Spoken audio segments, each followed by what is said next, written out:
Assalamualaikum warahmatullahi wabarakatuh. Kami dari kelompok H akan menjelaskan metode percepatan waktu proyek konstruksi, yang mana ini merupakan tugas untuk memenuhi ujian akhir semester mata kuliah perencanaan dan pelaksanaan proyek konstruksi. Kami beranggotakan yang pertama Eva Sania, kedua Indinda Ismianti, ketiga Sandra Viani, keempat Uli Trisnawati, dan yang terakhir Nurul Hidayati. Metode percepatan waktu proyek konstruksi. Dalam pelaksanaan proyek konstruksi, sering terjadi ketidaksesuaian antara jadwal rencana dengan realisasi di lapangan, sehingga terjadi keterlambatan.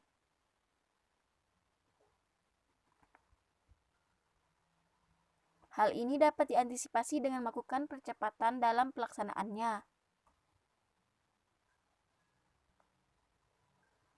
Metode yang dapat digunakan.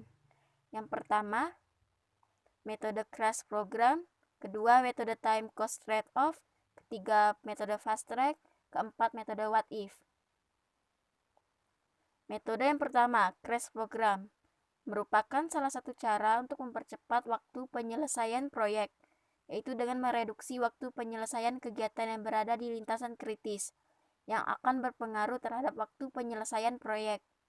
Proyek crashing akan mengakibatkan meningkatnya biaya langsung dan sumber daya yang berada di lintasan kritis.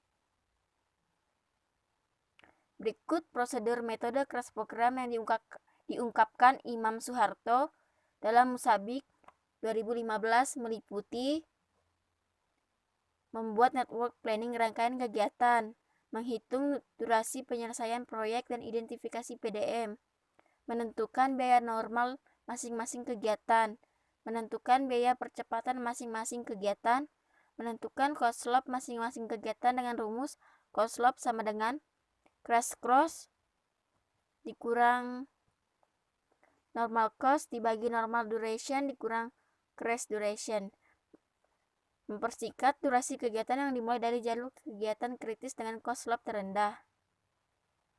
Jika terbentuk jalur kritis yang baru, maka mempercepat kegiatan kritis yang memiliki kombinasi slope terendah. Meneruskan pereduksian waktu kegiatan sampai titik proyek dipersingkat atau sampai tidak ada lagi jalur kritis. Menggambarkan hubungan antara titik normal dan TPD dalam bentuk grafik. Menghitung dan menjumlah biaya langsung dan tak langsung untuk mencari biaya total sebelum pereduksian waktu. Memeriksa durasi penyelesaian proyek dengan biaya terendah pada grafik. Biaya total yang telah digambar membandingkan biaya normal dan biaya percepatan dengan persentase. Kelebihan metode crash program. Metode lembur, kelebihannya mempercepat durasi proyek. Bagi perusahaan dapat menghindari biaya rekrutmen yang cukup besar. Yang ketiga, bagi pekerja akan mendapatkan tambahan biaya penghasilan. Metode shift, kelebihannya mempercepat durasi proyek, dapat melakukan penurunan produktivitas kemungkinan kecil karena pekerja yang bekerja tidak sama. Yang ketiga, penambahan tenaga kerja, kelebihannya mempercepat durasi proyek, produktivitas tidak menurun. Kekurangan metode crash program, metode lembur. Kekurangannya, yang pertama, kondisi karyawan akan letih dan kurang energi untuk bekerja dalam kondisi normal. Apabila overtime tidak lagi diperlukan karena situasi pekerjaan sudah normal kembali, otomatis gaji berkurang sehingga karyawan akan kembali mendapatkan gaji normal. Untuk perusahaan, akan ada tambahan pengeluaran untuk upah pekerja yang lembur. Metode shift, kekurangannya yang pertama untuk perusahaan akan ada tambahan pengeluaran upah. Yang kedua, upah pekerja shift yang di luar jam kerja normal bisa lebih tinggi. Metode penambahan tenaga kerja. Kekurangannya, 1. Adanya kesulitan dalam mencari tenaga kerja tambahan. Kedua, untuk perusahaan, pengeluaran untuk upah tenaga kerja akan lebih besar karena jumlah tenaga kerja yang lebih banyak, yaitu peningkatan biaya langsung. Ketiga, kadangkala tidak efektif untuk mempercepat durasi waktu, karena hal ini tergantung dari besar kecilnya bobot kegiatan. Kedua, metode time cost trade-off merupakan analisis mengenai pertukaran waktu dan biaya, yaitu satu proses yang disengaja, sistematis, dan analitik dengan cara melakukan pengujian dari semua kegiatan dalam suatu proyek yang dipusatkan pada kegiatan yang berada pada jalur kritis. Dalam analisis ini, dengan berubahnya waktu penyelesaian, maka berubah pula biaya yang akan dikeluarkan. Strategi yang dapat dilakukan untuk melaksanakan percepatan penyelesaian waktu proyek. 1. Penambahan jumlah jam kerja. 2. Penambahan tenaga kerja. 3. Pergantian atau penambahan peralatan. 4. Pemilihan SDM yang berkualitas. 5. Penggunaan metode konstruksi yang efektif. Berikut prosedur metode time cost trade-off.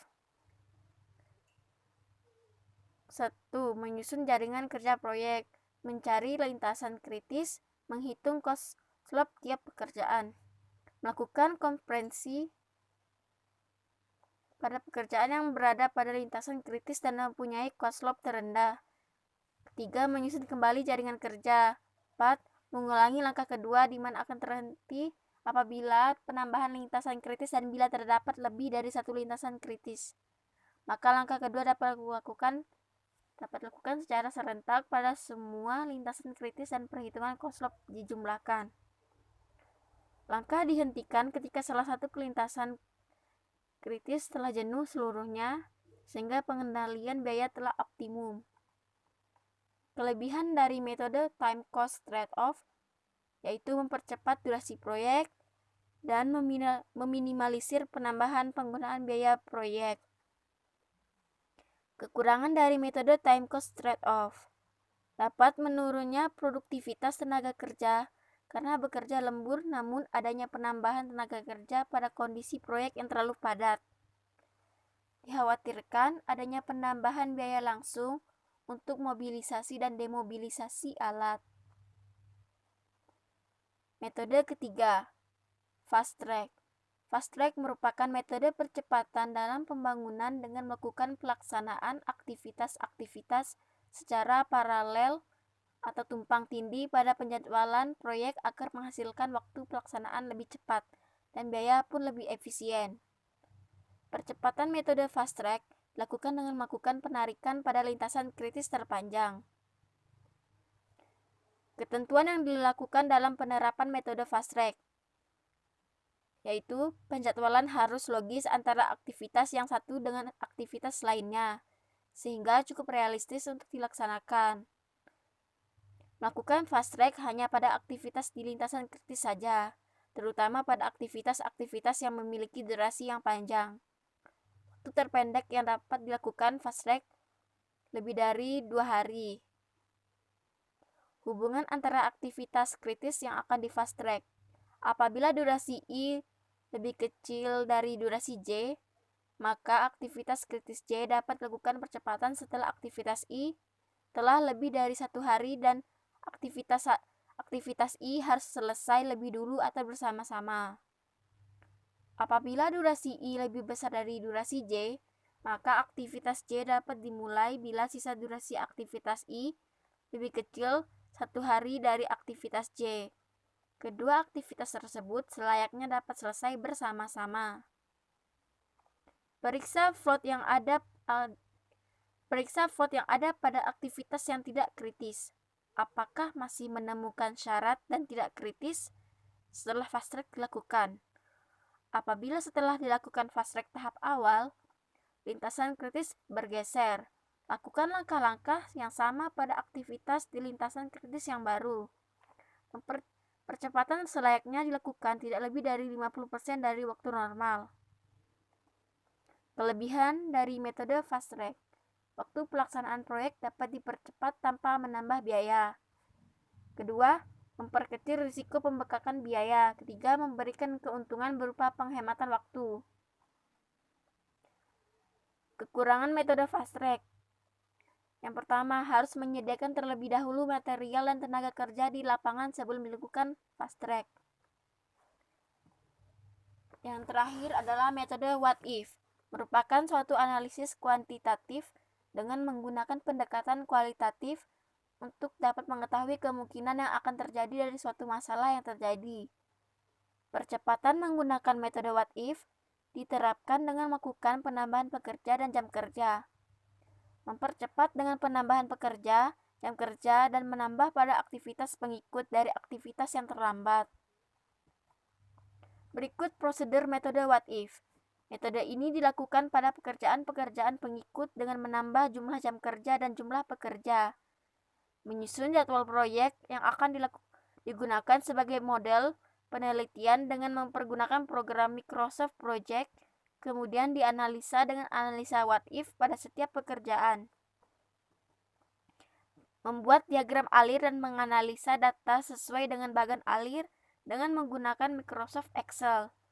Kemudian hasil analisa ditampilkan dalam bentuk grafik alternatif yang menunjukkan hubungan antara persentase keterlambatan dengan jumlah pekerja dan jam kerja. Untuk tambahan untuk mengatasi keterlambatan. Kelebihan metode what if dapat mempercepat durasi proyek sebagai acuan untuk dapat mengambil keputusan yang tepat dan efektif bila terjadi ketidaksesuaian jadwal aktual dengan yang direncanakan. Metode what if diterapkan pada teknik CPM atau Critical Path Method sehingga dapat mengidentifikasi aktivitas apa saja yang boleh mengalami keterlambatan dan mengantisipasikannya. Kekurangan metode what if. Pada langkah mengantisipasi durasi, hanya dilakukan pada dua variabel saja, yaitu variabel pekerja dan jam kerja. Sedangkan total jam atau orang tidak dapat digunakan sebagai variabel karena bersifat konstan untuk setiap aktivitasnya. Baiklah, hanya sekian dari penjelasan dari kami. Apabila terdapat kekurangan, mohon dimaafkan. Thank you for watching.